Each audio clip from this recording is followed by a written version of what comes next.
Many people are trying to have it all, a great relationship, a great job, and home life, but we have to be careful of the cost when it comes to burning out. Author and podcaster Jordan Lee Dooley knows from personal experience, and she joins us this morning with tips on protecting yourself. Good morning, Jordan. And what are some of those red flags that we may be experiencing burnout?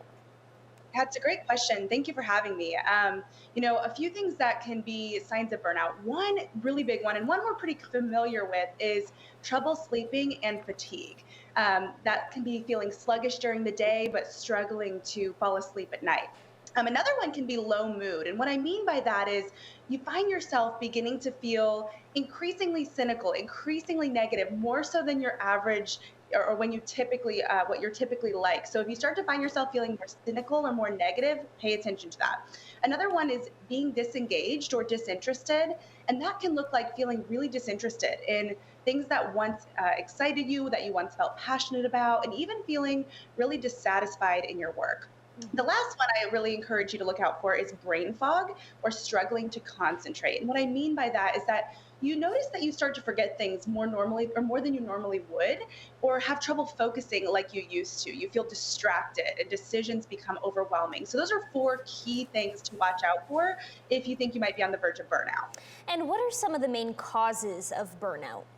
Yeah, we typically think that burnout comes from overworking. And that absolutely is true. That can absolutely happen. That's happened to me.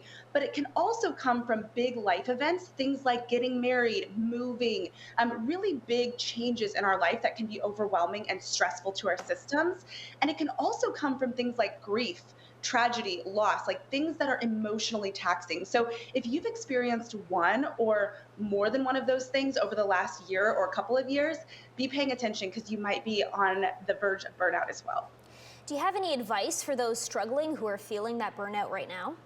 Yeah, absolutely. One thing I would say is, and this is something we hear a lot, but it's so important to remember, is permit yourself to say no to things because a lot of times you had just mentioned about having it all. And the world is always telling us you can have it all and we want to have it all, but we can't always have it all at the same time. And so try to focus on what are the right things for me to have and the best things for me to take care of and to steward and to pursue right now. So really focus in on what are the right things to have, not how can I have it all. And another thing is remember that you don't have to accomplish everything at once. There's seasons for everything. It may not be the season to advance in your career because there's a lot going on in your home life and you just need to maintain there, or the other way around. So try to remember you don't have to accomplish everything at once. And lastly, try to, as you look at everything you're considering pursuing, your goals, your dreams, your deadlines, all the things, to each one ask why.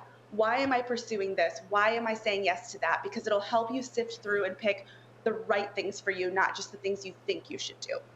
What mindset shifts, I guess, have you made? Because you said you know from personal experience. Yeah, absolutely. Something I really had to shift to was it's okay to grow slow. In fact, I think it can actually be good to grow slow, especially in those areas that we have more control over, like our health journeys or our career journeys. Remember that it's okay to grow slow and you do have time to get to where you want to go. That doesn't mean slack, that doesn't mean be lazy. It just means give yourself the time it takes and don't believe the lie that everything is a hustle and a hurry up. And I would also say, something else I've had to remember is that no deadline, no goal, and no dream is worth sacrificing your health and well being for. Awesome, Jordan. And just quickly, where can we follow you or find more information about this? Yeah, absolutely. You can find all sorts of resources on my website, jordanleedooley.com. And that's where we have the podcast and various other resources that we talk about burnout and making sure that you pursue your dreams while taking care of your health and well being. Awesome. Thank you so much for joining us, Jordan Lee Dooley. Thank you for the tips. Thanks for having me.